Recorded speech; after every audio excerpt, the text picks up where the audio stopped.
This video is part of Florida's Technology and Learning Connection Project's Virtual Learning and U-Training. This is the Switch Skills Progression Series hosted by Dr. Danilyn Werkentine. Welcome to Level 6, Choice Making. Our very first step in this level is Level 6A, Free Choice. The goal of this section, Level 6A, is to use either one switch scanning using auto scanning or using two switches to do our step scanning. Now, when you modify the goals for this section, you can choose either one. What we're showing is that the student can make selections, whether that's with one switch or two switches, is fine. I'm going to be demonstrating throughout a two-step switch access. We're going to go to our Level 6 folder and select Aunt Maggie's recipe. That's set up. I'm going to move it to two switches. And we're ready to play. I'm going to use one switch to move, move, move, move, get. Ooh, there I am. I wonder what will happen. Oh, I can't get anything yet. I have to move. Ooh, I think I'll choose this yellow one. Oh, it's going in the cauldron.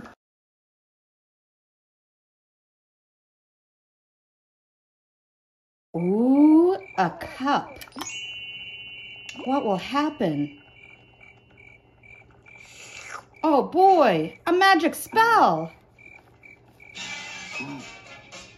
He's doing a dance. In Level 6A, Free Choice, the student can target any number of objects on screen and activate their switch to cause an event. Different selections lead to different results. This is an errorless selection, so there is no wrong answer.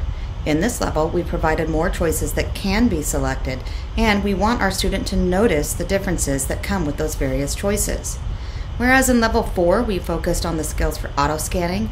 In Level 5, we were working on facilitating step scanning. In Level 6, we're shifting to choice-making skills, regardless of how they make that choice. An appropriate goal for Level 6A Free Choice might sound something like, using either auto scanning or step scanning, the student can choose an item from 3 or more on-screen options using errorless selection, noting the differences on X out of 5 opportunities. That is Level 6A Free Choice. Funding for this service is provided by the Bureau of Exceptional Student Education, Florida Department of Education. The inclusion of technologies in this library and/or described in this content should not be considered as an endorsement of any particular item or device. The instructional appropriateness of any of these technologies must be determined at the local level.